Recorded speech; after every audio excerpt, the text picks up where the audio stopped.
Hi, welcome back to the channel. This is going to be episode 2 of the astrophysics series.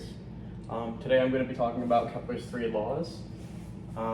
They're probably the most important 3 laws in astrophysics, as most observations in space dealing with a binary star system or multiple star systems are, they're dealing with these 3 laws. A lot of the observations that we do get are because of these 3 laws. So if you ever hear observations about, 2 stars in a system and then suddenly we have distances in between them, that's because of Kepler's 3 laws, or their periods. Those are Kepler's 3 laws. Masses come from Kepler's 3 laws. Basically anything except for like chemical composition. Anything dealing with movement is most likely coming from Kepler's 3 laws or something that can be derived from those 3 laws. So the reason that I chose them is because of that, and also because of the fact that they're quite simple laws, so anybody with a pretty basic understanding of physics, or anyone who's gone through like a high school physics course, can pretty easily derive them on their own, but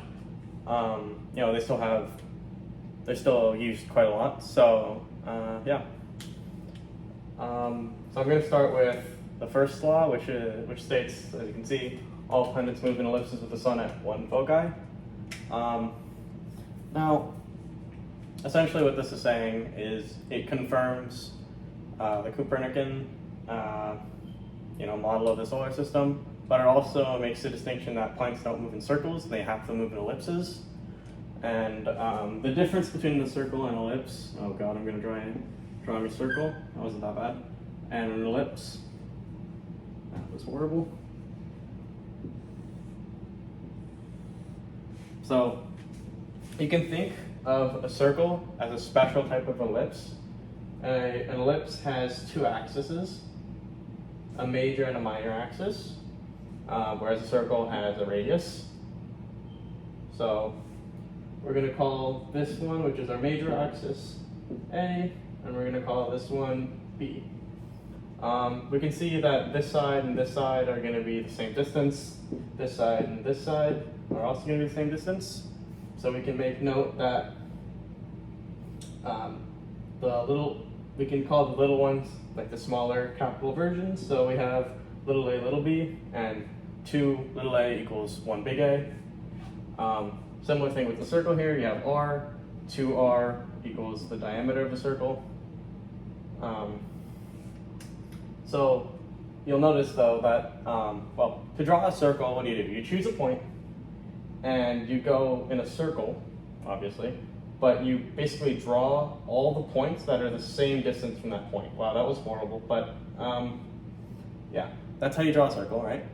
To draw an ellipse, what you do is you take 2 points and you draw all the points that so if you have, how do I explain this? If you took a rope and you wrapped one here, and then you connected this to a pencil and drew it around, you'd get a shape like that. And that's what an ellipse is. So you can kind of say a circle is an ellipse where the 2 foci, that's what the points are that you choose, the 2 foci are 0 distance apart from each other. That's what I mean by a circle is a special type of ellipse. The reason that this is important is because planets moving in ellipses versus circles does have implications, and is actually the reason why a lot of the old observations never matched up with the planets exactly, is because the old observations, they wanted the symmetry is perfect thing, right? So everything moved in circles, nothing veered off those paths, and thus a lot of observations were kind of shown as wrong, even though they were probably right. So, and then it mentions that the sun is at one of the foci. This is just a general rule. It doesn't have to be the sun, obviously. If you're in a different planet system, the star will be at a foci. The only change of this is if you have 2 similar mass bodies, which I'll talk about in another video. That's a different problem entirely. But so that's the first law. It's kind of a pain to derive. I can make a small derivation video if you want, but it's pretty annoying and very complicated.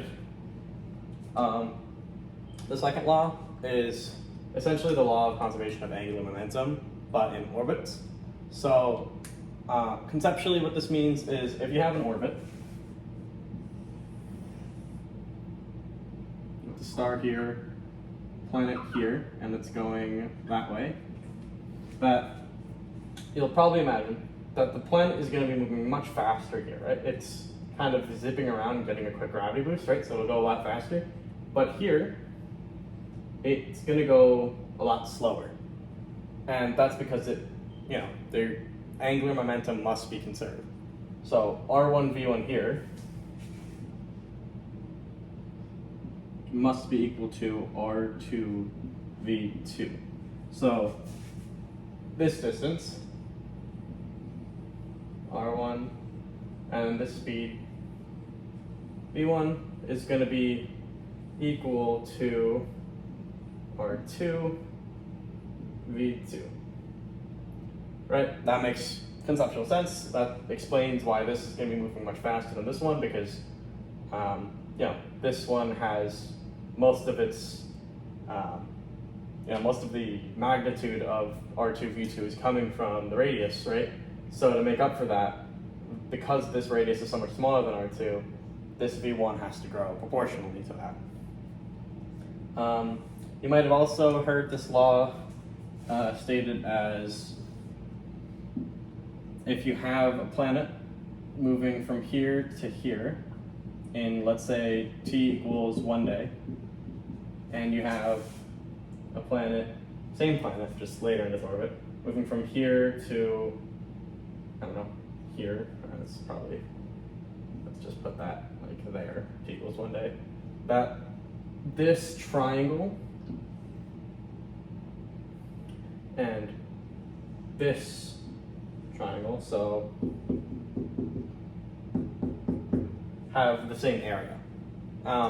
You can see how that pretty much immediately comes about from angular momentum being conserved.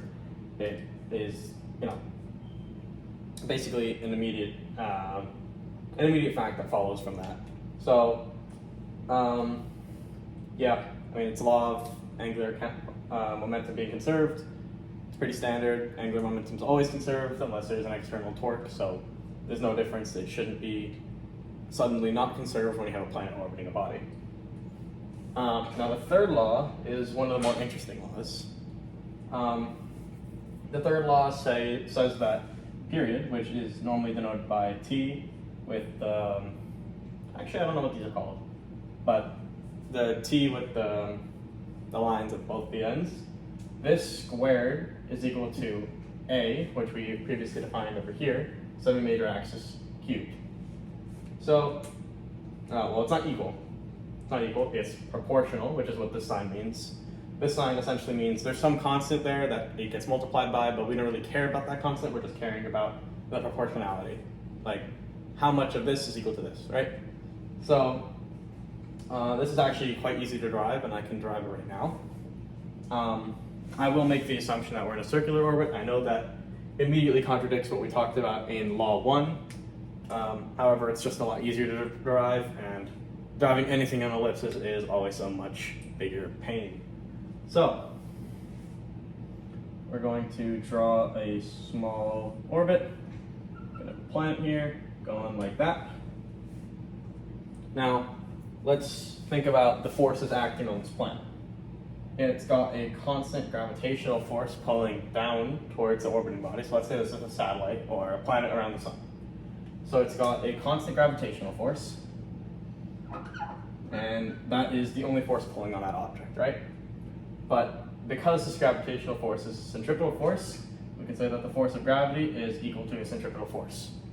So what can we get from that? We can get that from Newton's law of universal gravitation, that G times m1, which m1 is going to be the planet mass, and we're going to call the little satellite has a mass of m, over r squared being the radius of its circular orbit. That, because it's a circular orbit is going to be equal to mv squared over r, because v squared over r is, v squared over r is acceleration in centripetal. So immediately we can divide out the mass of the satellite, which shows that, no matter what you have there, the motion doesn't really matter about the mass that's being placed in orbit. And we can also get rid of one of these r's.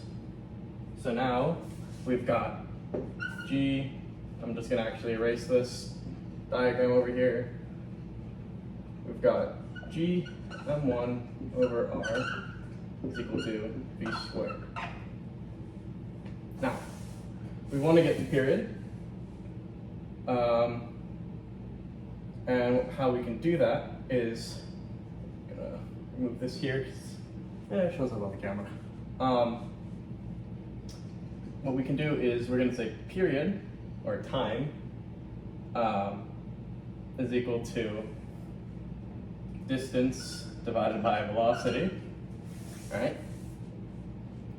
So we can immediately from that say v is equal to,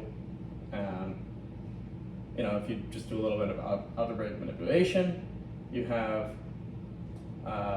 velocity is equal to distance over time, where time is actually going to be period because we're working with the time it takes for the object to go all the way around.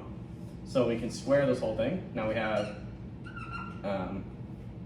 v squared equals d squared, but d is kind of the radius of the orbit. The radius, or the circumference of the orbit. Circumference of the orbit is 2 pi r, or diameter times pi. So we're going to go 2 pi r over period. This side is going to get squared as well. Subbing this into here, we've got g m1 all over r is going to be equal to 4 pi squared r squared over period, or period squared. And now I'm just going to do a quick algebraic manipulation, and immediately we get t squared is equal to 4 pi squared r cubed. I'm actually going to remove this r cubed.